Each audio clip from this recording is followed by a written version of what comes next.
These are the most terrifying planets ever discovered. Let's start with the ones that are terrifying and work our way towards the ones that are hellish nightmares. Number 7, the burning ice planet. This is the least terrifying one! What even is that?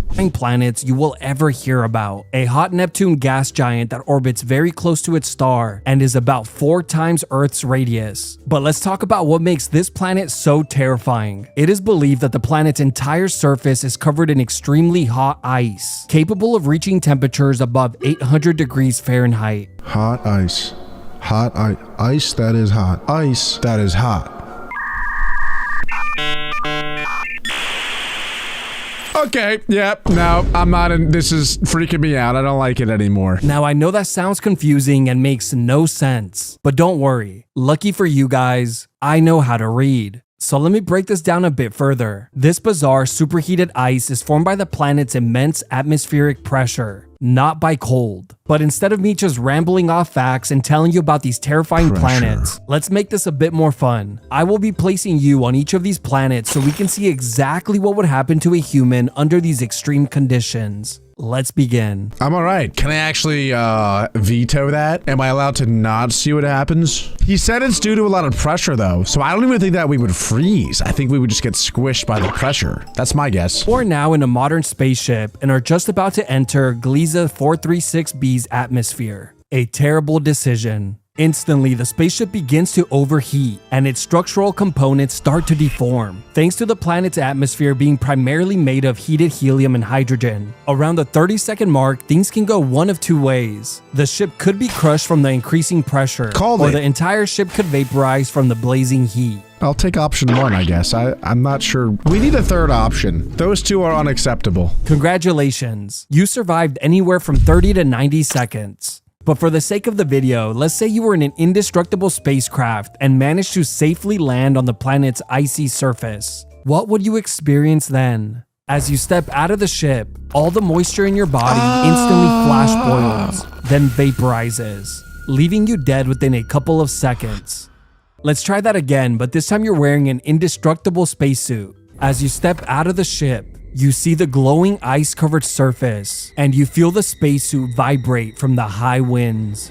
You look up and are greeted with a dark black-red sky. Oh god, powerful so lightning scary. storms light up the atmosphere, revealing the enormous and violent storms all around you. Okay, I'm sorry. How does it get any worse than this? How is this the least worst of them all? This is worse than the upside down from Stranger Things. It's not even close. Honestly, it's a pretty chill experience compared to what's to come. I can't even fathom what might be next. On that planet, the entire like it's red. When you look up, the sky's not blue, it's red. And there's tornadoes and lightning storms, and it's hot, but it's cold, and there's pressure. What is worse than that? Number 6, the terrifying gas planet. HD 80606b is yet another horrifying planet. A hot Jupiter gas giant with a wildly elongated orbit that is about 11 times larger than Earth's radius. The reason why this planet is so scary has to do with its incredibly wild temperature swings as it goes from deep space to nearly touching its star. What? When the planet is closest to its star, the temperature goes from around 450 to over 2000 degrees Fahrenheit in just 6 hours. Now, I know it's hard to visualize these numbers, so let me put it in a way we can all understand. 450 degrees cooks a beautiful pizza,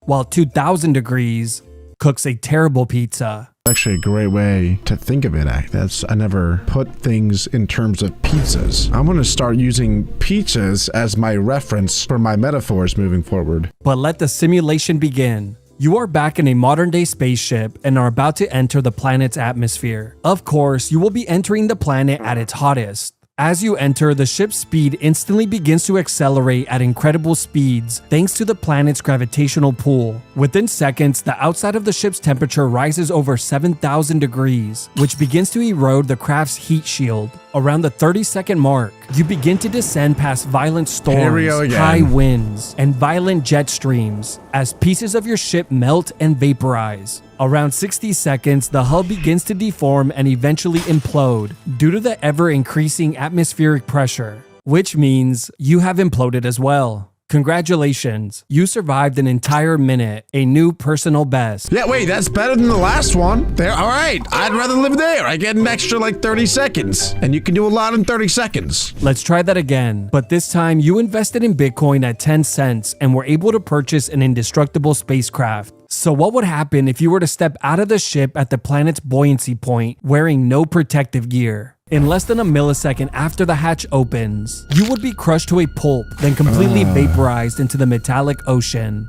Now, for that one person at NASA who accidentally let this video autoplay, I got you. If you were to step outside the ship, this time wearing a modern-day NASA spacesuit, you would be crushed to a pulp, then completely vaporized. This is because the atmosphere is millions to hundreds of millions of times more pressurized than Earth's, and oceans made of metal are apparently very hot. There's a million times more pressure there than here. What does that mean? Like you're just like,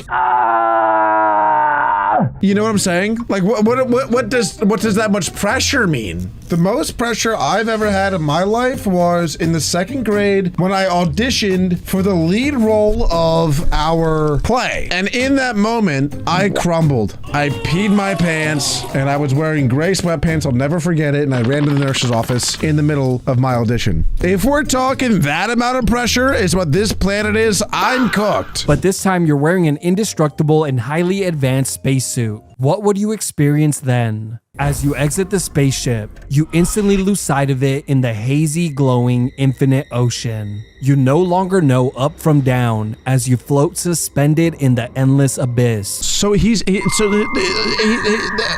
the oceans are metal, but metals are solid. But I guess on this planet they're liquid.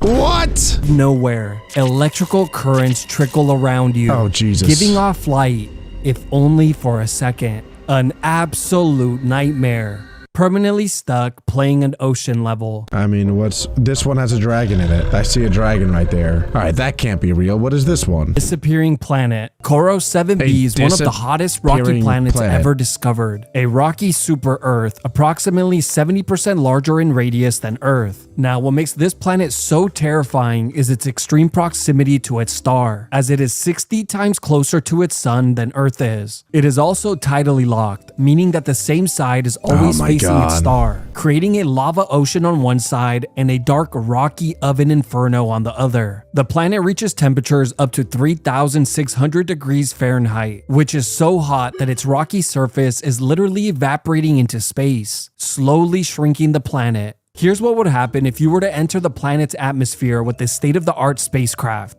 Instantly, the craft's heat shield reaches over 7,000 degrees and begins to erode rapidly. Within 20 seconds, the craft's outer shell begins to crack and melt, destroying insulation and causing the inside of the ship's temperature to quickly rise, baking you alive. Within 30 to 45 seconds, the entire ship is shredded to pieces, then quickly vaporized with no traces of its existence left behind.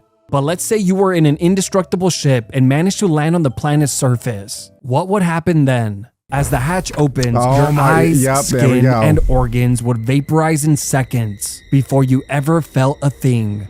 That's honestly not that bad. Like, maybe this is like too soon, but you guys remember like 2 years ago or whatever, the submarine that imploded? Obviously, that's tragic and really, really sad, but apparently everyone died like instantly, which is kind of scary to think about that like that's possible to just die instantly. Like I could be mid-sentence right now and next thing I know, I'm dead. Try that again, but this time you're in an indestructible and highly advanced spacesuit. As you step out of the ship, you're instantly blinded by the sun, since it's 360 times larger than our sun from Earth. Oh Luckily, my God. you would be able to walk on the lava ocean since molten rock is incredibly dense. It would feel like walking on burning tar that clings to your feet with every step you take, turning the fun outdoor adventure into an exhausting workout. But if you were lucky enough to spawn on the dark side of the planet, you would actually be able to walk around freely on solid ground. Well, at least when you're not busy being tossed hundreds of feet into the air by the planet's violent and powerful winds. Number 4. WASP-127b. WASP-127b is yet another incredibly horrifying planet, a gas giant that is about 15 times Earth's radius. One of the many reasons why this planet is so terrifying is that it currently holds the record for the highest winds ever recorded. I was gonna say, just looking at it, like right here, it looks like there's just winds going whoosh, whoosh, whoosh, like all the way around the planet. Maybe on the tops and bottoms is kind of chill, but gas giants, in my opinion, are the coolest planets by far. They look so awesome. And I have a theory that probably is proven or like has been discussed somewhere, but I've been too lazy to look it up. But why, at least in our solar system, are all the gas giants so late in the solar system? Like, what happens between Mars and Jupiter to where after Mars it's all gas giants and before Jupiter it's all like solid rock planets? What happens? That can't be a coincidence that the last 4 planets are gaseous and the first 4 are solid. What the heck happened? For reference, the highest non-tornadic wind speed ever recorded on Earth is approximately 250 miles that's per hour, really fast. which is strong enough to send a human hundreds of feet into the air. Neptune, which has the highest winds in our solar system, has winds that reach as high as 1,500 miles per hour, faster than the speed of sound, and almost 4 That times is faster insane. than the winds of Jupiter's red spot. Wow. Winds this high would obliterate you on contact, Wow. reducing your body to a cloud of vaporized tissue. But get this, WASP 127b has a recorded wind speed of over 20,500 miles per hour. A regular person hit by a wind force this strong would be completely erased from existence instantaneously. But okay, let's say you manage to Here enter we the go planet's again. atmosphere with a modern spacecraft. Within 5 to 10 seconds, the craft's heat shield is destroyed by the thick metal-rich atmosphere. Around the 15-second mark, the craft and everything inside is torn apart and swept into the jet stream. The craft and your body are shredded, scattered, and absorbed into the winds, erased so completely that it's as if you were never there. In the center of gaseous planets, is there not like a core? There's got to be a core, right? It can't just be gas in there too, because there'd be way too much pressure. There's so much pressure that surely it forms some sort of ball. But if there is some sort of like actual ball in the middle, wouldn't the winds like destroy it? Like 20,000 mile per hour winds, that would destroy like anything over time, at least. That's insane. Unless it's made of like pure titanium steel, maybe then it doesn't get destroyed. I don't know. Fun. Let's say you were a storm chaser with tech so advanced, you could fly into these storms in an indestructible spacecraft and stepped out in an indestructible spacesuit. Well, you would You're instantly be taken flying. by the wind and crushed inside of the suit from the extreme G-forces, separating soft tissue from the bones. Oh my God, Obviously, so the suit gross. still needs a bit of work. Number 3, the Iron Rain Furnace. WASP 76b is a terrifying Why do they name all the terrifying ones wasp? I mean, wasps are very terrifying in general, like the bee thing. But now they're making it even worse by naming these nightmarish planets after them. hot Jupiter gas giant, infamous for its molten iron rain and winds that reach over 10,000 miles per hour. The planet is massive, nearly twice the size of Jupiter's radius and around 20 times Earth's. The planet is also so close to its star that it's tidally locked. One side is forever scorched by intense heat, while the other remains a dark, hellish landscape lit only by its molten iron rain. But let's say you were placed in charge of a modern spacecraft and enter the planet's atmosphere on its sunny side. The craft will immediately report temperatures hotter than molten lava. Around the 3-second mark, the heat begins to destroy the craft's heat shield thanks to the iron vapor in the atmosphere. And around the 5 to 10 second mark, the craft's entire structure begins to melt, which includes you. Around the 20-second mark, the entire craft and you are nothing but debris taken by the high winds, which eventually get so hot that they vaporize, leaving no traces of your existence. Since I've already covered what would happen if you exited a ship at the buoyancy point of a gas planet, let's switch it up a bit. This time, you're an adrenaline junkie looking for your next fix, so you'll be skydiving into the planet and gulping down some air. Yeah, this is Within a smart. fraction of a second, you're incinerated. Now, just because I know you're wondering, let's say you skydived on the dark side of the planet away from its sun. Within a fraction of a second, your skin and eyes flash boil, your lungs and organs collapse under the atmospheric pressure, and as your body is ragdolled across the sky, molten iron rain sears through your crushed Yeah, the molten rain is pretty bad. I was low-key literally about to say the first planet still scares me the most because, well, it's terrifying. It's red skies with lightning and tornadoes everywhere. But I think molten rain takes the crown here. That does seem pretty scary. In 1 to 2 seconds, the scorching winds shred you into tiny God. pieces, which quickly sizzle into vapor carried away by the storm. So, a bit better this time. But let's say you exited the craft wearing an indestructible spacesuit and decided to skydive into the planet. What would you experience then? As you freefall through thin gas clouds, your descent quickly increases in speed. A few minutes later, the sky shifts into a glowing orange haze as you continue passing through thick vapors in the atmosphere. Out of nowhere, your body is violently spun and tossed in random directions as supersonic winds slam into you. That's when the noise of the storm roars all around you, as if you were inside a massive hurricane. Lightning storms arc overhead, exposing the alien metallic clouds in the environment. Around this point, you will see the infamous molten iron rain, spreading as far as your eyes can see. I love how bro's just chilling here. He's like, yeah, I've been here before. I know what's happening. He's got about 10 seconds to live before he's fully cooked. As you continue to fall deeper into the atmosphere, light fades, sounds disappear, as you are submerged deeper into the reflective ocean of metallic hydrogen. Once you finally reach the planet's core, you will be completely surrounded by what looks like a glowing fog made of superheated matter. Your final resting place. At least you can survive. That's pretty sick. That's cool. I was gonna say though, like if he just stayed in that dark void forever, that's a nightmare. That would have been the scariest one for sure. I don't like the idea of like voids. Like outer space freaks me out a lot. I don't even like thinking about it. And like being in the middle of the ocean, for example, that freaks me out. I don't even like thinking about that at all either. Now that's not even technically a void. 2. The planet being eaten alive. WASP God. 12b is one of the most Another unique and wasp. terrifying planets ever discovered. This is what the planet looks like.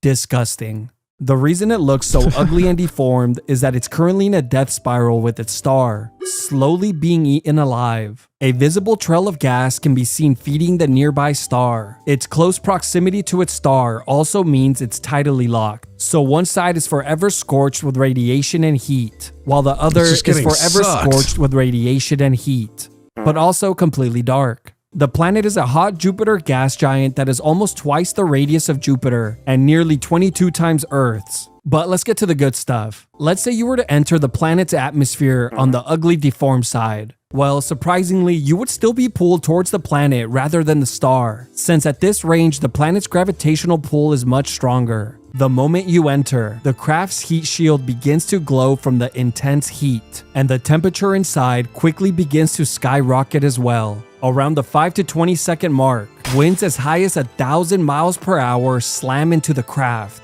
vaporizing the craft's shielding at incredible speed. Then around the 20 to 60 second mark, the entire ship is fully consumed, Bruh, it shredded just apart disappeared. into molten debris as the metal becomes liquid before everything eventually vaporizes. So to be clear, on not a single one of these planets do you survive like 30 seconds, realistically. It's probably even less if I had to guess. Let's try again, but this time you've entered the cheat code Indestructible Spacecraft. And instead of exiting at the planet's atmosphere, buoyancy point, or core, you will be exiting here, right What? at the center of the planet and its star. Time to find out whether you would go towards the star or towards the planet. It's gotta be Place your the bets. star, And bro. 3, It's gotta be the star. It's a million times bigger. And if you're right in the middle, it's definitely the star. 2, 1, go. Yeah, I mean... Okay, try again, but this time It's we're gotta be shedding way the over bulk there. and heavy weight of the ship, only wearing a light and indestructible spacesuit. Where would you go It's the then? same thing. Why Place would that your change bets. anything? And 3, Am I stupid? It's 2, gotta be... It's the star. 1, go. Yeah, I Yeah, mean, obviously you what? head towards the star again. That should have been really, really obvious. I mean, really, what actually would have happened is you probably just would have exploded on the spot, or melted, whatever. Number 1, the glass go. storm planet. See, this is what I'm talking about. So far, every single planet has been like lava and heat and pressure. This one looks different, though. This one looks very cold. A nice little switcheroo for the final planet. HD 189733b is a hellish planet that is worse than any nightmare you could ever It possibly dream of. It looks habitable, though. Like, it looks like it has oceans and an atmosphere, but I guess it's like a lot of women. They look pretty, and then you get to know them, and then they stab you in the heart. And then you can never forgive yourself. And then they make you think about her for years and years and years, and then they move on to another man while you're stuck in your friend's basement wondering what you did wrong.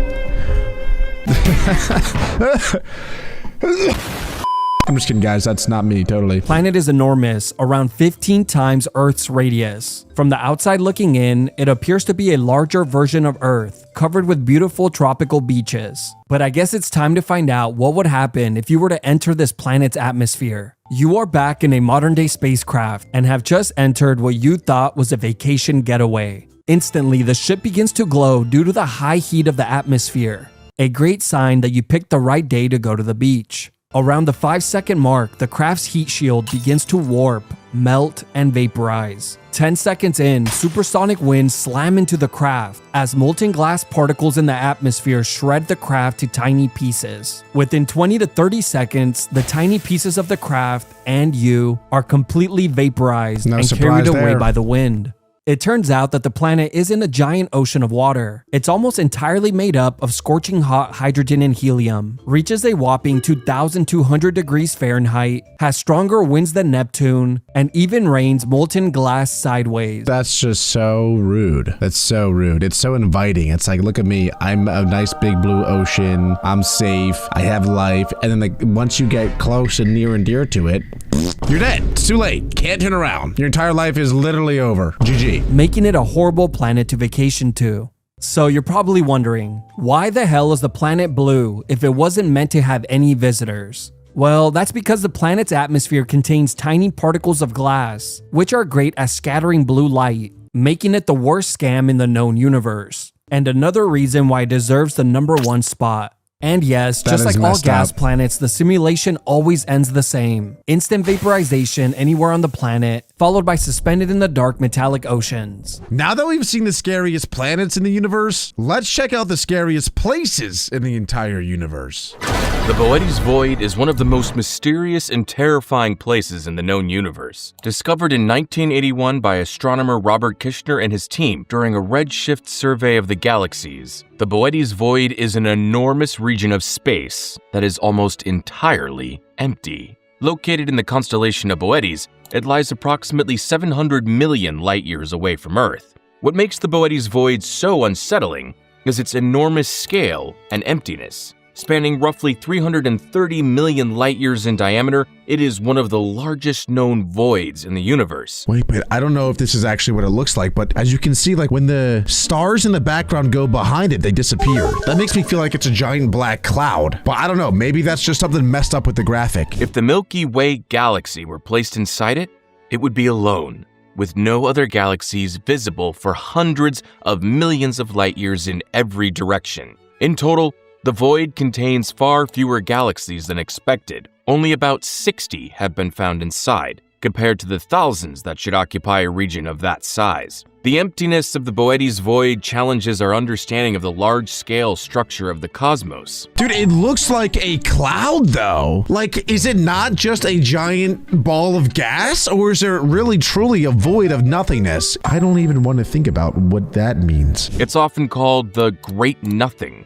due to how devoid of matter it is. Scientists believe it formed from gravitational effects early in the universe's history, possibly from the merging of smaller voids. However, some theorists have speculated that such vast emptiness could hint at an unknown cosmic phenomenon, or that we're seeing the limits of our observational understanding. Its haunting isolation and incomprehensible size are what make the Boetes Void one of the scariest places in the universe. That is so weird. So is there nothing behind it then? Because I feel like when things are that far, our depth perception is like super skewed. Like all stars probably look like roughly the same size, I would imagine. But like if we look at that void and we don't see anything, it's just black, then wouldn't that mean like foreverness is just black and darkness? Like there's never anything ever. It's a reminder that the cosmos isn't just filled with stars and galaxies, but also with vast, lonely stretches of absolute nothingness. Places where time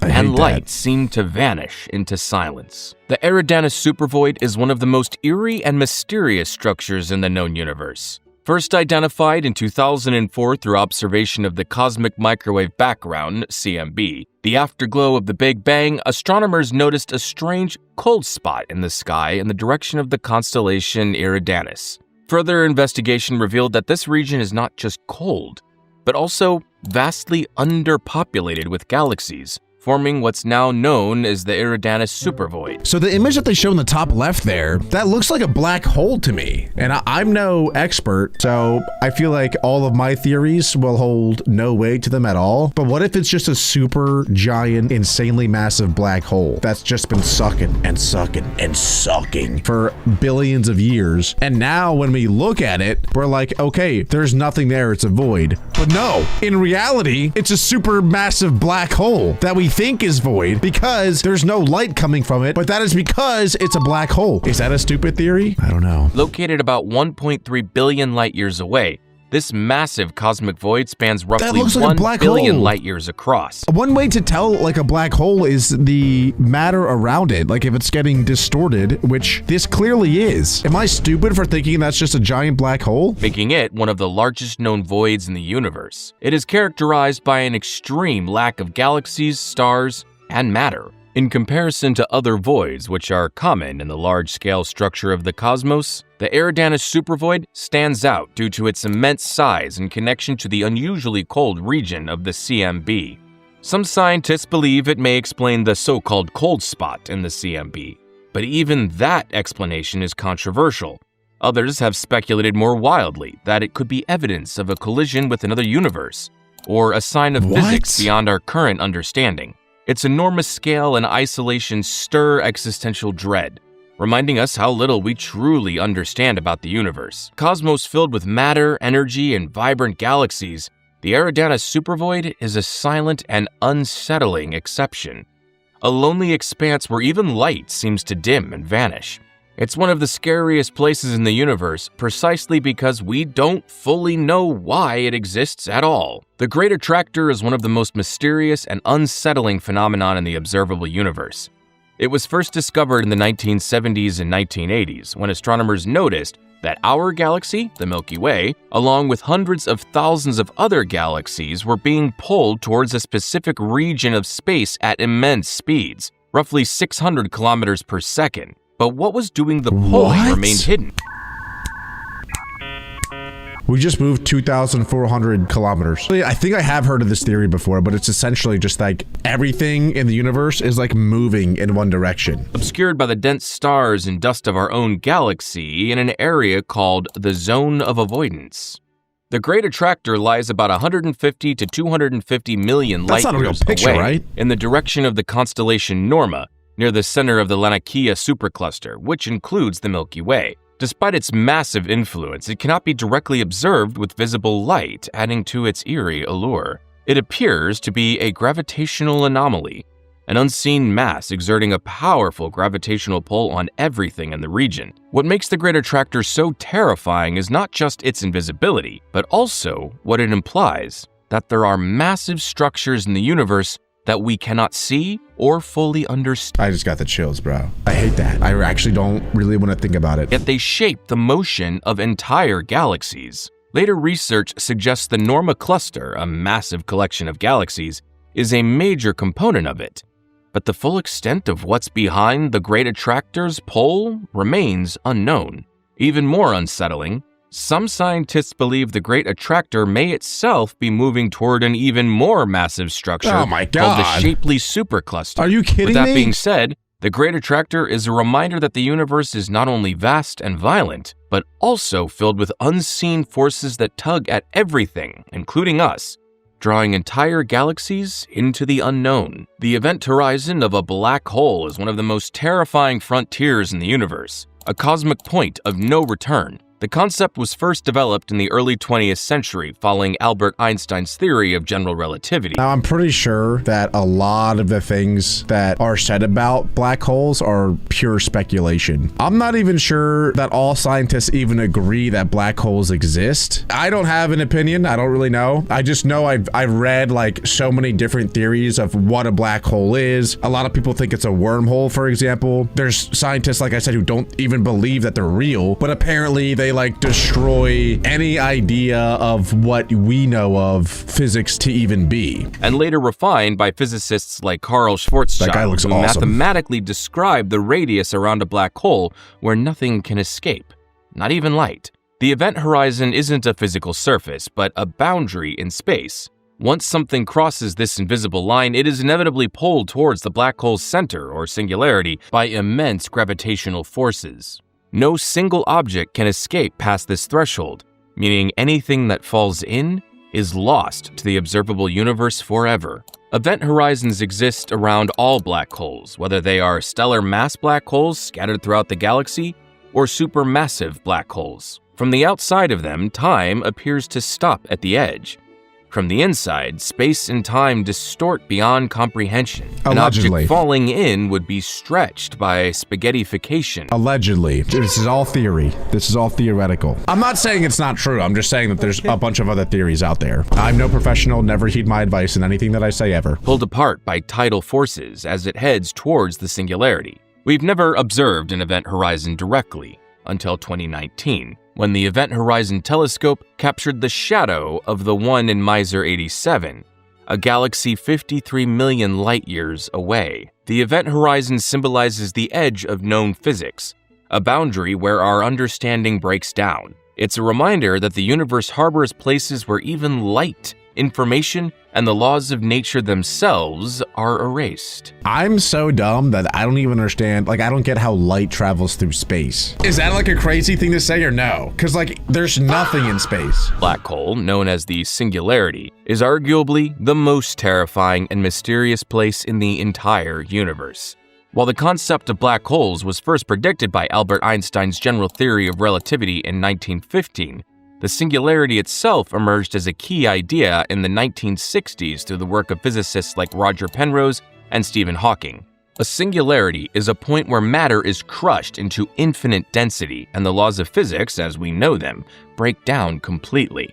The singularity lies at the very heart of a black hole, hidden beneath the event horizon, the boundary beyond which nothing, not even light, can escape. From the outside, a black hole may appear as a dark, invisible sphere, but deep within it is the singularity, a place where gravity is so intense that time and space cease to function normally. Singularities exist all across the universe, typically at the centers of black holes formed by the collapse of massive stars. Wait, so there can be singularities that are not black holes? What? It's not like a singularity essentially is a black hole. It's just like the core of it. It's the core of a black hole. But then you're saying that there's also singularities that have no black hole around them. So there's just a little demon singularity out there floating, but it's not a black hole. So what does it look like? What is it? What makes the singularity so frightening is our utter lack of understanding.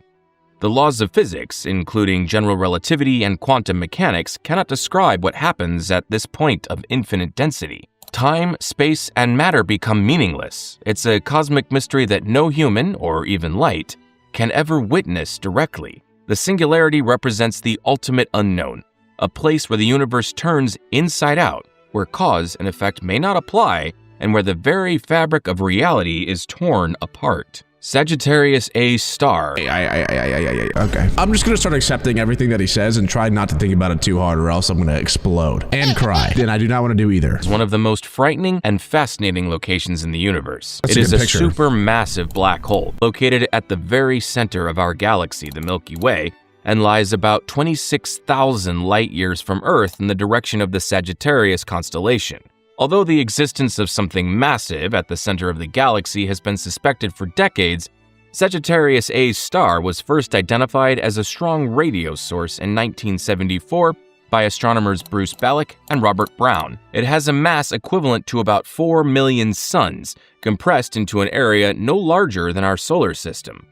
This enormous mass creates an intense gravitational field that pulls in everything nearby, including light. At its core is the event horizon, a point of no return. Anything that crosses it is swallowed forever, spiraling toward the unknown singularity within. For years, Sagittarius... Hang on, what I don't understand about black holes, there's a couple things. One, why is it always like a specific circle around them that's being sucked? Like, why is it not the all around the black hole that things are just being sucked in? Number two, what is this relativistic jet? Is this getting pushed outward or inward? Because if it's getting pushed outward, I thought that's not possible. Or it's like once you cross the event horizon, then you can't get out. But like, how is anything escaping at all? Like, eventually it'll get sucked back in, right? How is that happening? forever, spiraling toward the unknown singularity within. For years, Sagittarius A star remained a mysterious, invisible monster. It wasn't until 2022 that scientists, using the Event Horizon Telescope, captured the first image of its shadow,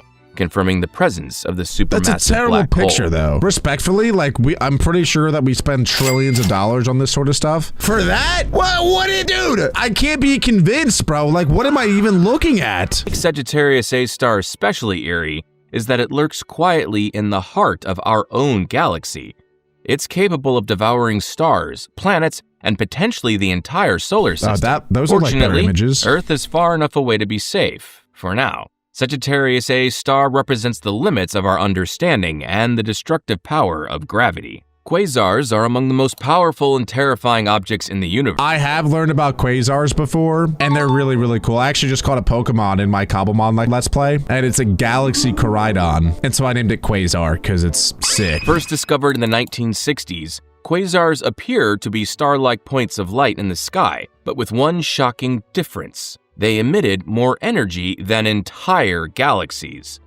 The first Oh my. quasar identified, 3C273, was found in 1963 by astronomer Martin Schmidt, revealing that these objects were not stars, but something far more extreme. A quasar is powered by a supermassive black hole at the center of a galaxy.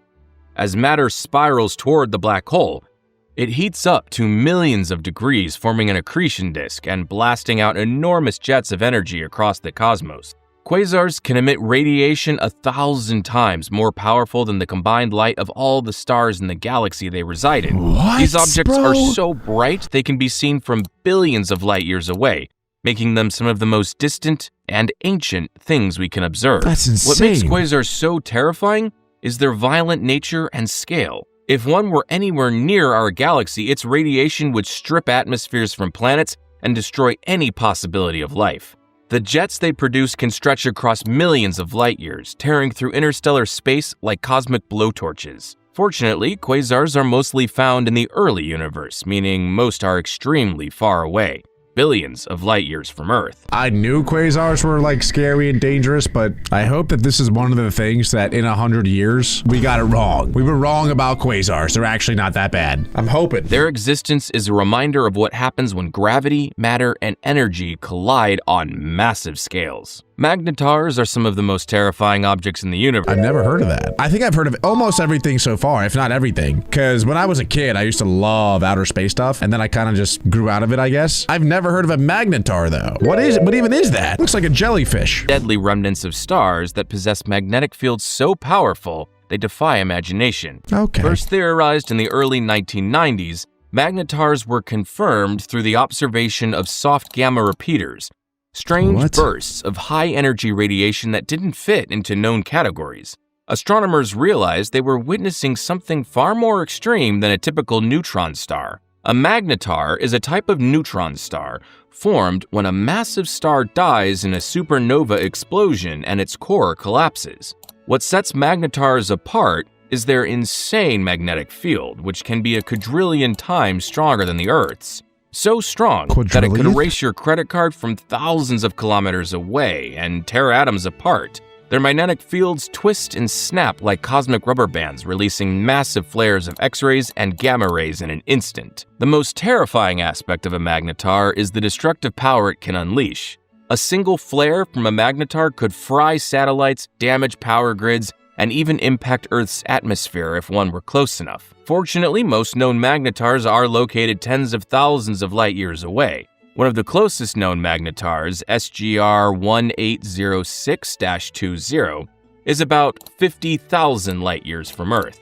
Despite their distance, magnetars remain a threat. They're unpredictable, incredibly violent, and poorly understood. If one were to form too close to our solar system, it could unleash a burst of radiation strong enough to devastate life on Earth. Why they gotta be so pretty, though? Why does everything in the universe that is so, like, cool looking and pretty looking also coincidentally insanely dangerous and deadly? I have always had a theory, though, that we, as a species, need to use magnets better. We need to become magnet people, okay? Dark flow is one of the most mysterious and unsettling phenomena in the cosmos. a strange motion of galaxy clusters that defies our understanding of how the universe should behave. A side note, that's a great rapper's name. Dark Flow. Anyway. It was first detected in 2008 by astronomers using data from NASA's Wilkinson Microwave Anisotropy Probe, the WMAP. Researchers noticed that massive clusters of galaxies appeared to be drifting in the same direction at high speeds, towards a specific region of the sky, without any visible cause. This unexplained motion was dubbed dark flow. What makes the dark flow so terrifying is that it suggests the presence of something enormous and completely unknown outside the observable universe. Galaxy clusters as far as 2.5 billion light-years away are all being pulled in the same direction, toward a region beyond the edge of what we can see. This hints at the possibility that something exists beyond the known cosmos, perhaps a massive structure or even another universe. The idea that there could be hidden influences beyond the observable universe challenges our understanding of cosmic inflation, the Big Bang, and the very fabric of space-time. Some theories suggest that the dark flow could be caused by a gravitational pull from a massive structure beyond our cosmic horizon, something we may never be able to observe directly. We don't know exactly where the dark flow is coming from or what's causing it, only that vast numbers of galaxies are being drawn toward a mysterious region of space at speeds exceeding 600 kilometers per second. The dark flow is terrifying because it represents a true unknown, evidence that the universe may be larger, stranger, and more dangerous than we ever imagined. It's like seeing the ripple of a wave and having no idea what caused it or how big the source might be. That sounds a lot like the Attractor. Is that not just the Attractor? Maybe that's like his cousin. We have the Attractor and then we have Dark Flow. But that sounds very similar to that. Black holes are one of the most terrifying phenomena in the universe. Yeah. Stealthy, invisible destroyers drifting through space with the power to annihilate everything in their path. These black holes are not anchored at the center of galaxies like supermassive black holes. Instead, they roam the cosmos alone, untethered and undetectable until it's far too late. While black holes themselves have been studied since the early 20th century, the idea of rogue black holes, those not bound to a galaxy, began gaining attention in the early 2000s through simulations and gravitational studies. Rogue black holes are thought to form when massive stars die in supernova, or when black holes are violently ejected from galactic centers due to collisions or gravitational interactions. Once free, they drift through interstellar space silently. Since black holes do not emit light, these rogue wanderers are nearly impossible to see unless they interact with matter or distort the space around them. What makes rogue black holes so frightening is their stealth. They could pass through a star system, tear apart planets, or even devour stars, and we might not detect them until the gravitational effects are already happening. Sometimes I think about stuff like that. Obviously we're all dead, but it's like that. Like I'm recording this video right now, and I don't know, like a meteor could strike. Boom! Huge explosion, everyone and everything, and everyone you love is gone. Or like sun flares. Our sun does like these flares things that are super dangerous to Earth. If one actually gets through though, how are we supposed to stop a black hole? So there's nothing we can do anyway. It's estimated that there could be millions of rogue black holes drifting through the Milky Way alone. What? In fact, in 2022, NASA confirmed the first possible detection of a rogue black hole about 5,000 light-years away using gravitational microlensing. Unlike black holes in known locations, rogue black holes could be anywhere, even heading towards us without warning. There's millions? They're terrifying because they combine the destructive power of black holes with complete unpredictability. They are, quite literally, death from the dark. TON 618 is one of the most terrifying and awe-inspiring places in the known universe. It is a hyperluminous quasar powered by one of the largest and most massive black holes ever discovered. Cool. First identified in the 1950s as a faint blue star during a survey of blue stellar objects, TON 618's true nature wasn't understood until decades later. In the 1970s, astronomers realized it was not a star but a quasar. What makes TON 618 truly horrifying is the monstrous black hole at its core. Current estimates place its mass at around 66 billion times the mass of our Sun. To put that in perspective, the black hole at the center of the Milky Way, Sagittarius A star, is only about 4 million solar masses. TON 618's black hole is so massive that it defies conventional models of how such objects form and grow. TON 618 is located 10.4 billion light-years away from Earth, meaning we see it as it existed just a few billion years after the Big Bang. The light from this distant quasar has been traveling through space for most of the age of the universe. Despite this unimaginable distance, its brightness is so intense that it can still be observed from Earth with powerful telescopes. What makes TON 618 so frightening is not just its mass or energy output, but what it represents: the potential for black holes of incomprehensible scale to exist. It devours matter at such a rate that it outshines entire galaxies, with jets of radiation that could obliterate anything nearby. TON 618 is a reminder that the universe harbors entities so vast and powerful that they challenge our understanding of physics and make us feel infinitely small. We've reacted to a lot of horror stuff, a lot of scary stuff on this channel. When I clicked on this video, I wasn't expecting to have any of those similar feelings that I get watching those. I think this is the scariest video I've ever watched in my whole life. Oh boy. The observable universe is one of the most mysterious and chilling regions in all of existence. It is the boundary beyond which we can no longer see, simply because the light from those regions hasn't had enough time to reach us since the beginning of the universe. This concept was first understood in the mid-20th century, following the discovery of cosmic expansion and the Big Bang theory, which led scientists to realize that the universe has a finite observable limit. The edge isn't a physical wall, but a cosmic horizon, the limit of the visible universe. It lies approximately 46.5 billion light-years away in every direction. That's because while the universe is about 13.8 billion years old, space itself has been expanding faster than the speed of light, carrying galaxies away from us How is that as possible? their light. Wait, how is that possible? Because nothing can travel faster than the speed of light. So how does that make any sense at all? Towards us. What makes this boundary so terrifying is the unknown. Beyond it may lie countless more galaxies, perhaps even entirely different laws of physics, alternate universes, or the true scale of the cosmos, none of which we can observe or truly reach. Everything past the edge is forever invisible, cut off by the limits of light and time. Even more unsettling is that Fantastic. galaxies near the edge are moving away so quickly due to cosmic expansion that they will eventually disappear from view forever. So they are moving faster than the speed of light.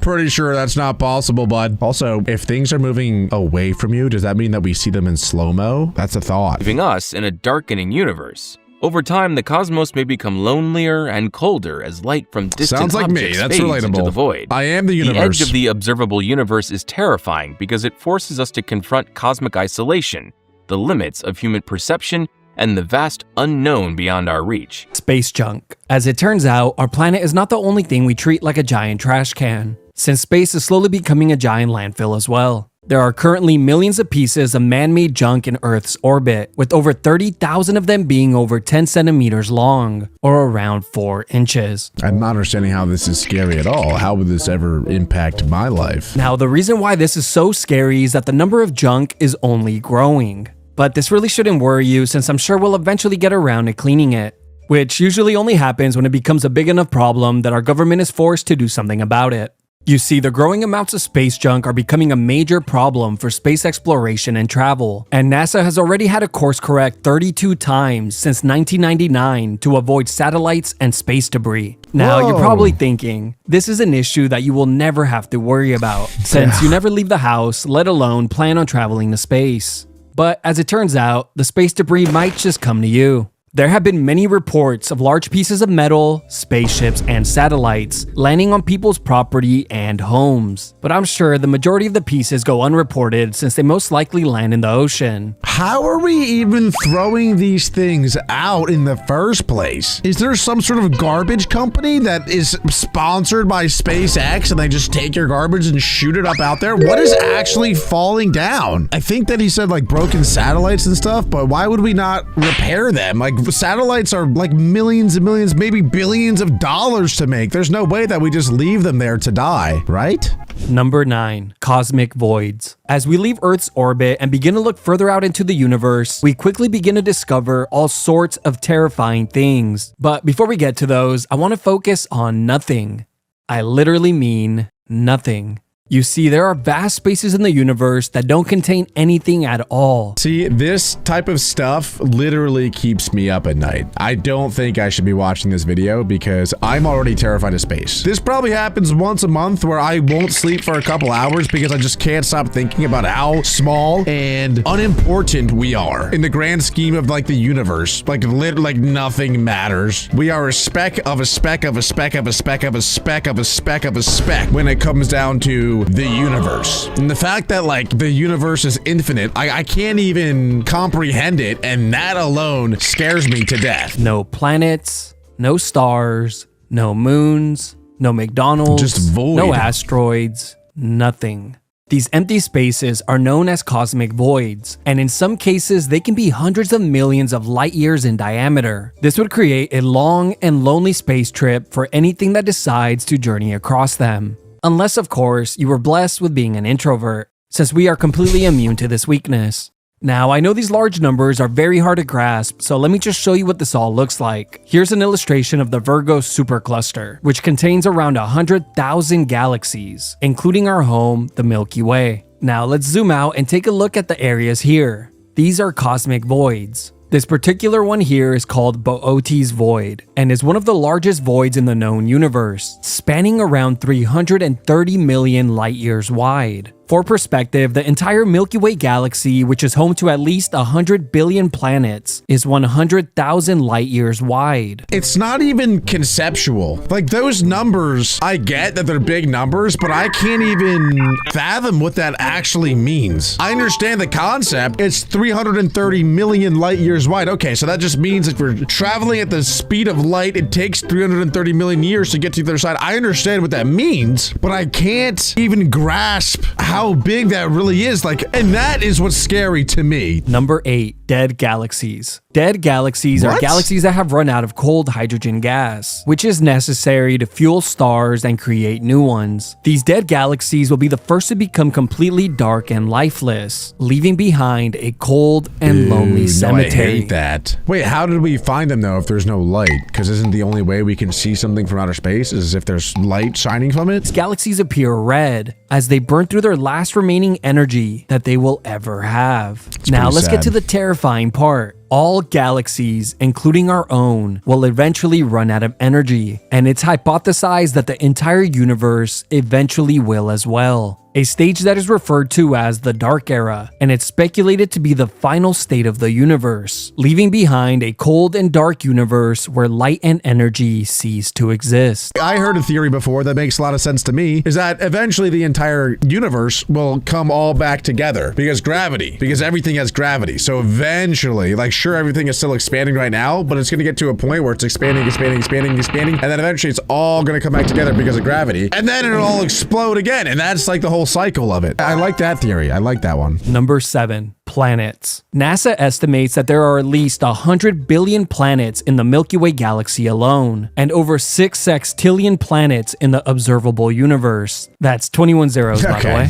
Not that it even matters, since none of us could even come close to comprehending that. So instead, people try to visualize this by saying that there are more planets in the known universe than grains of sand on Earth. And for those of you that have never been to the beach, take it from someone who has. We still can't comprehend this number either. Now, we don't have to look far to find some truly terrifying planets, since we have a few of them here in our own solar system. But let's just take a look at the scariest one, Jupiter. This planet is an absolute nightmare, and is scary enough to just look at. Jupiter's a giant gas planet that is 1,300 times larger than Earth and is covered in violent storms, as I'm sure you already know. But really quickly, here are just a few of the ways Jupiter would absolutely mop the floor with you. Radiation exposure, dead. Atmospheric pressure, dead. 400 plus mile per hour winds, dead. Struck by lightning, dead. You overheat, dead. You freeze, dead. You decide to breathe, dead. But if Jupiter's not scary enough, our galaxy has many other horrific planets to choose from, like planets that constantly rain molten iron or molten glass, planets that are entirely covered in ice, planets that are entirely covered in lava, planets that are entirely covered in water, planets that are just completely dark, planets with giant hurricanes the size of Earth. Nope, that's just Jupiter again. I told you that place sucks. I totally think that there's life outside of Earth, by the way. Maybe not like super hyper intelligent life, but I mean, he just said a number I'd never heard of before, and that's how many other planets are on the world. You're telling me there's not one other planet with life on it? I don't believe that for a second, especially considering like how easy life forms in water. All you need is water, and then life just appears. It's like magic. 6. Aliens. Ever since we were young, Hollywood has conditioned us to be scared of aliens. So it's no surprise that You're this saying one that would end weird. up on the list. Movies like Aliens, Signs, Predator, I'm really not liking the way that he's saying aliens. Love the video though. Cloverfield, The Thing, and of course The GOAT, Killer Clowns from Outer Space, all made aliens What? incredibly violent and terrifying. And when Hollywood finally attempted to create a friendly and relatable alien, all they got right was his body type. And it definitely worked. Scientists say that it's only a matter of time until we find the existence of aliens. But here's the thing, right? An alien or an I'm gonna crash out soon if he says this a couple more times. terrestrial being is simply just something that is living that didn't originate on Earth. So this could be something as small as bacteria, but if we're lucky, it could be a fish or mammal-like creature. But of course, this could be something infinitely more terrifying. And that's what makes this one so scary. We really don't know what's out there. Now, thankfully, we all know that first impressions are everything. So I'm hopeful that aliens will just take a quick look at Earth's orbit and decide not to visit, since we're obviously very dirty. This might sound silly, but I actually do believe that humans are not that smart in the grand scheme of things, and that there very well could be other creatures that we cannot even perceive. For example, the way that ants look at humans, they don't acknowledge us. They don't know. Like, they're just walking around on the floor. We could literally be walking on top of them and they would like start freaking out, but they have no idea. You know what I'm saying? And I think it could be very possible that there's creatures that humans don't even realize are right here. They're right in our face. We have no idea. Number 5. Gamma ray bursts. Gamma ray bursts are the most powerful explosions in the known universe, releasing more energy in a second than the sun would in a billion years. This can occur a few different ways, either when a star goes supernova, when two neutron stars collide and form a black hole, or when a black hole swallows a neutron star. These massive bursts of energy are 1,000,000 trillion times brighter than the sun and could last anywhere from 10 milliseconds to several hours. Now here's what makes them so scary. The light produced can't be seen by the naked eye. So if Earth were to be hit by one of these powerful gamma ray bursts, we would never see it coming. Whoa. And depending on how close the source of the gamma ray burst is, it would determine if life on Earth would survive. At a distance of 6,000 light years, it would cause mass extinction due to the deadly amounts of radiation. Wait, if we can't see it and it's never happened, how do we even know that it's a thing at all? Gamma ray bursts occurred further away but still managed to get a direct hit on us. It could still be catastrophic, since it would heavily damage all of our satellites and technology, shutting down the Wi-Fi. Now, thankfully, Earth is not really in danger of such an event, since our sun is far too small to produce this type of explosion. Instead, our sun will just grow so large that it slowly swallows the entire planet. I thought of this thing. So in places in the Earth where it is always below freezing, it's always 0 degrees, for example, never, ever, ever goes over the freeze threshold throughout the entire year, right? Okay. Why does the snow not pile up to the sky?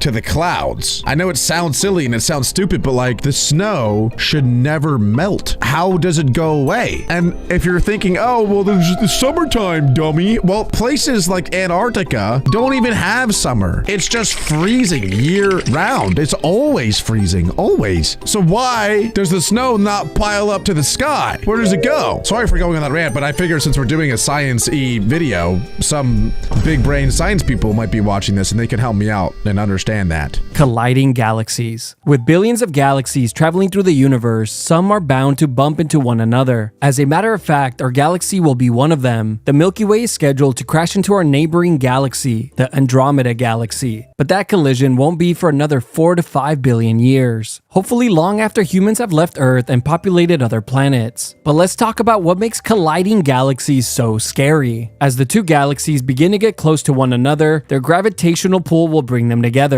Now, surprisingly, planets crashing into one another would be extremely rare, since galaxies are mostly empty space. But what would happen is planets would be rearranged and shuffled around, knocking them away from their current solar systems and creating new ones. So any planet with life on it might be stuck with a new neighbor. Here are a few galaxies that are currently merging as we speak. Number 3. Supernovas. Supernovas are the largest explosions that humans have ever seen. They can outshine their entire galaxy for a few days or even months, and can be seen across the universe. A supernova can occur a couple of different ways. The first one is when a massive star runs out of nuclear fuel and collapses, causing it to go supernova. The second is when a white dwarf star gains enough mass by siphoning it from another nearby star, causing it to collapse and explode. But let's talk about what makes supernovas so scary. When a star goes supernova, it obliterates everything in its path and is powerful enough to destroy all life on any planet within 30 to 50 light years. For perspective, our sun is only about 4.2 light hours away from our furthest planet, Neptune. Even though supernovas are one of the most deadly events in the known universe, easily obliterating every living thing in their way,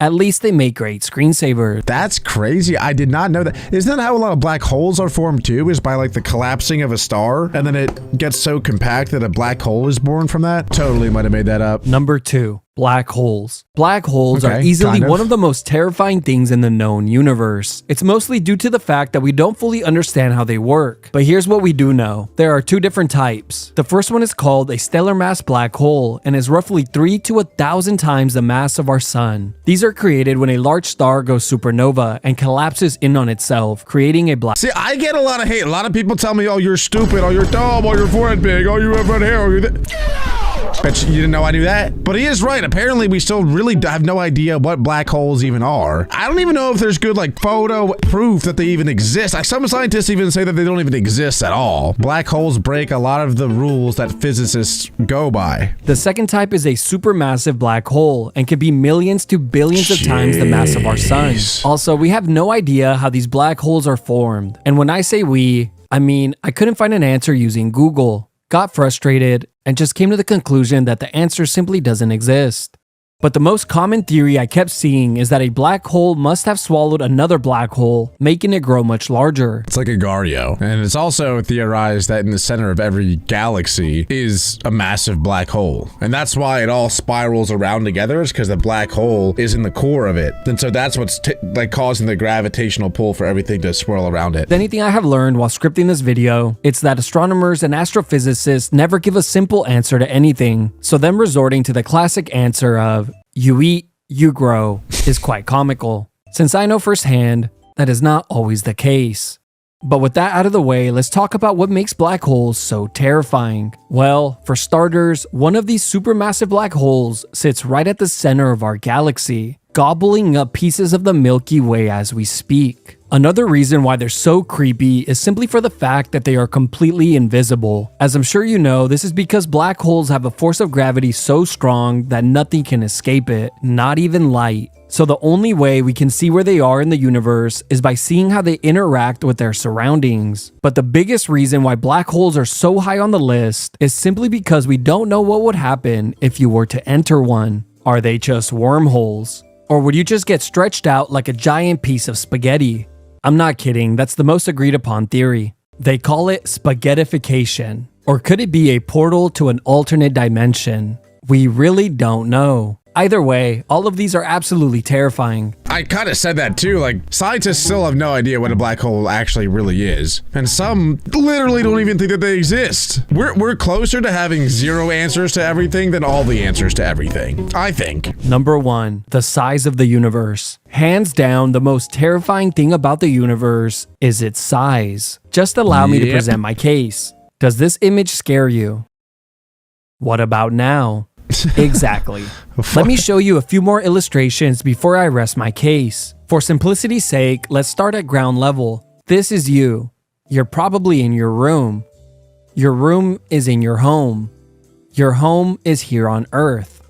Earth's home is in our solar system, which has 8 planets. Our solar system is part of the solar interstellar neighborhood. I don't want to do this because I know it's just going to keep going and going, and this, like I said at the beginning, is really what freaks me out and keeps me up at night. Which is part of the Milky Way galaxy, also home to at least 100 billion other planets. The Milky Way galaxy is part of the local galactic group, which is home to 3 other galaxies. The 3 galaxies are all inside of the Virgo supercluster, which has hundreds of galaxies and galaxy clusters. The Virgo supercluster is part of the local superclusters, The local superclusters sit right at the center of the entire observable universe, which spans 93 billion light years wide. But it doesn't end there. This is just what we can see with the current technology we have, and we have no idea how much larger the universe is or if there's even an end to it. But of course, this doesn't stop us from speculating on its size or what could potentially be out there. Are there alien civilizations far more advanced than ours? Or alternate realities with infinite possibilities? Or maybe we're all just plugged into a computer, a simulation? After all, would this not be the best time in our known history to simulate? Or maybe Earth is flat and just like birds, space is not real, so none of this really matters. I guess in the end, it turns out that the scariest thing about the universe is not really up in space, but instead lives here inside of our imaginations. As scary as all of those things are in the universe, what if I told you that there was something even scarier here on Earth? I'm talking about nuclear bombs. What would happen if every single nuclear bomb exploded at the same time? I can't imagine anything good, but let's find out. Many of our viewers have asked us a very serious question. What if we made a big pile of bombs and exploded every nuclear weapon in the world all at once? Strangely enough, we couldn't find a good source to answer this question to our satisfaction. So, well, I think like most of the bombs and nuclear stuff is pretty public, I think. I'm pretty sure like the different countries have to tell each other how much nuclear power they have. Maybe not. I could be wrong. I'm probably wrong because these guys are geniuses and I am a stupid idiot that hates myself and I curl up in a ball at night and suck my thumb and wrinkle my toes until I fall asleep. That's crazy. we gathered together a few scientists to calculate what would happen and find an answer to this extremely important scientific problem once and for all. Currently, there are 15,000 nuclear weapons on Earth.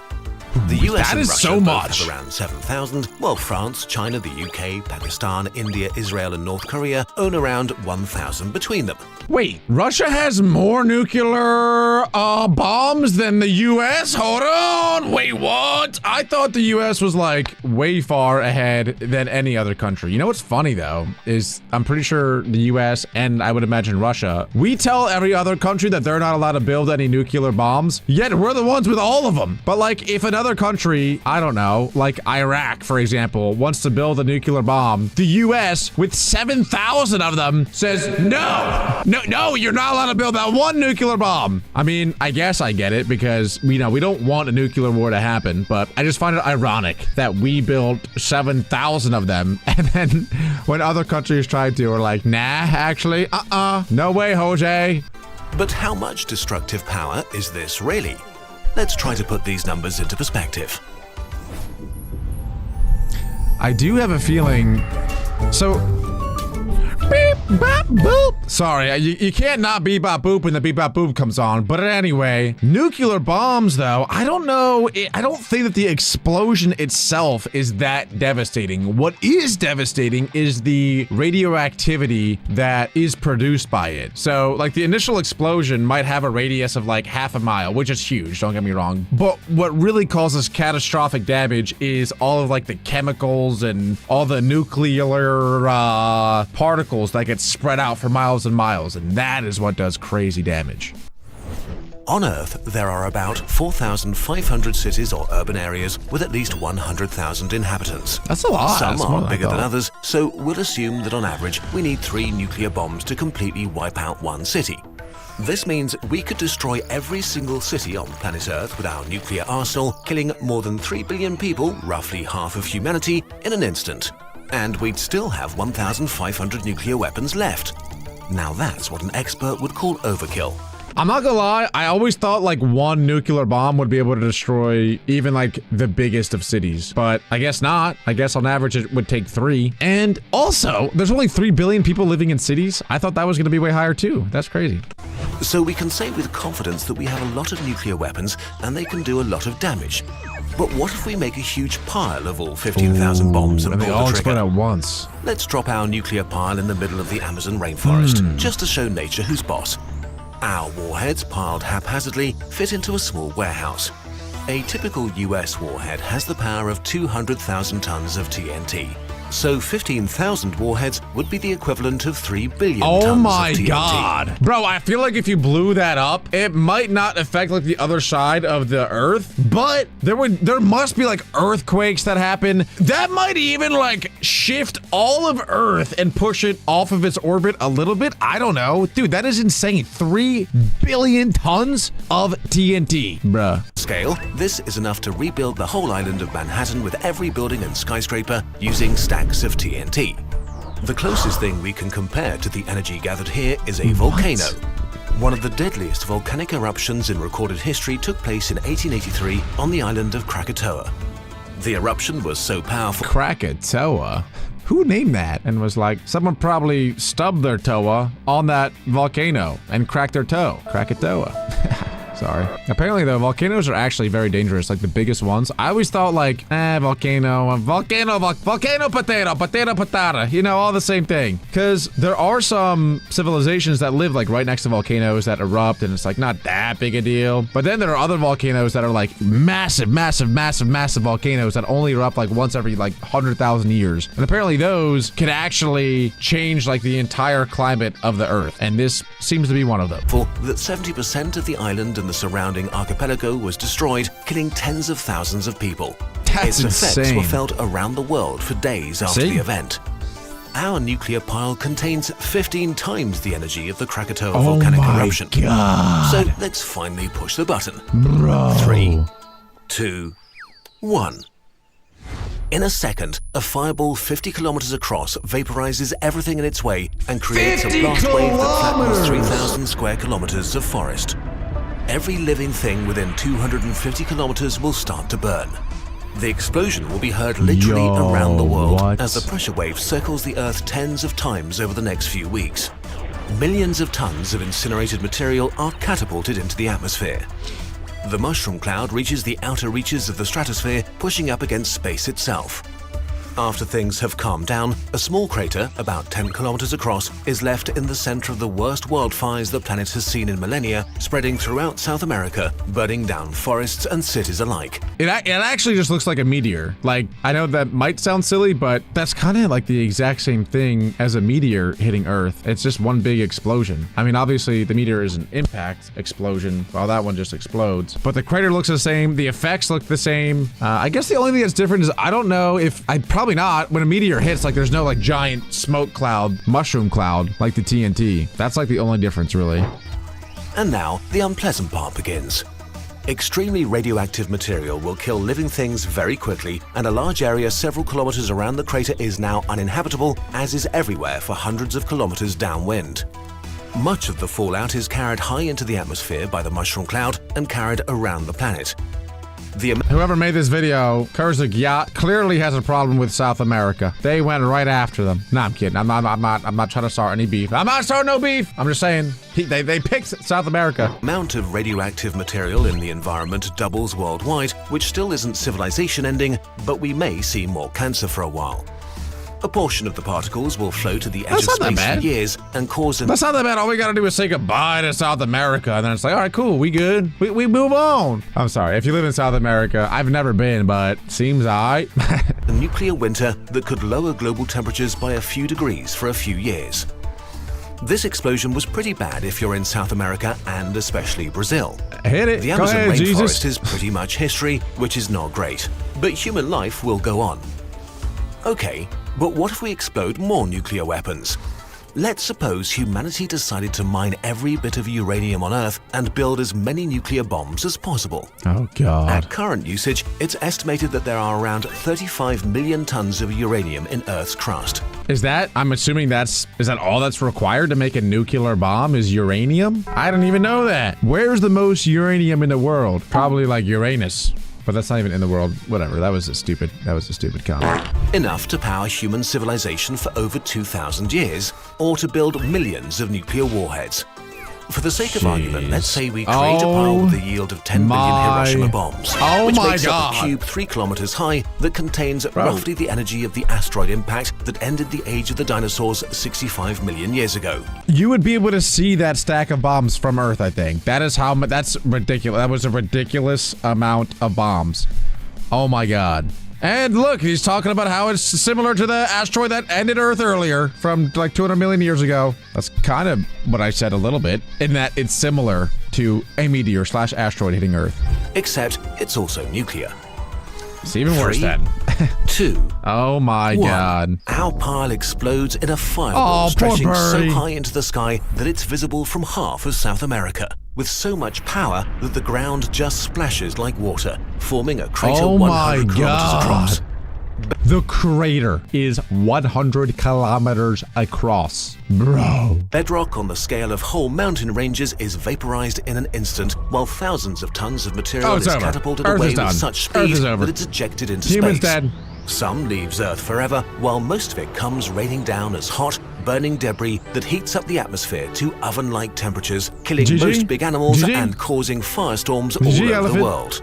If elephants are dying, we're all dead. That's gotta be a fact. If elephants are going down, we're all down. We're all done. The only thing that might be able to survive are like cockroaches. Wow. I'm glad that stutter could have been way worse, but it wasn't. I kind of saved it. Cockroaches might survive. Another like really small insect / bacteria, and then the whole like evolution process would have to start again. The Earth's crust rings like a bell, struck by global earthquakes stronger than anything in recorded history, decimating cities around the world, while hurricane-force winds flatten every single tree in South America and wildfires consume the continent.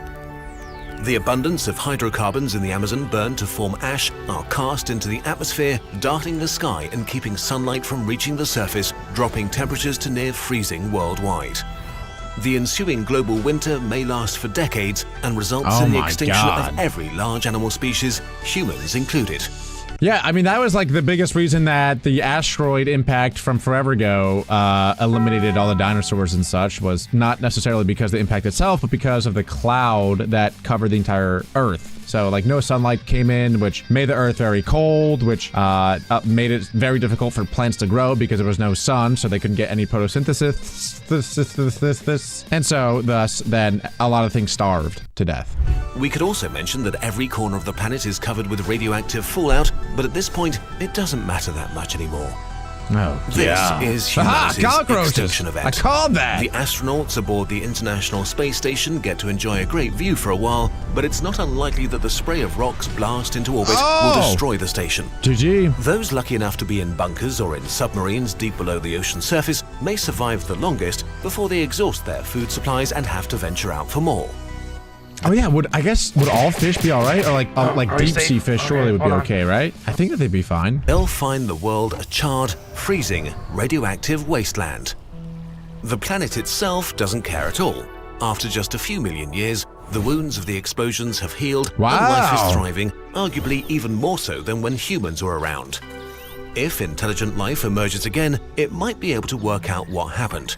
When they study geology, they'll find a bizarre and very thin layer of rock covering the entire world, enriched in radioactive elements like uranium and the other nasty things it decays to, mixed with rare earth metals and plastics that humans used. They would probably be very, very confused. Whoa, that is crazy. Then we become the dinosaurs of today. Bro, that is a very crazy thought to think about. But anyway, if you guys did enjoy today's video and want me to react to some more Kurzgesagt videos, make sure to leave a like, subscribe, and click right here.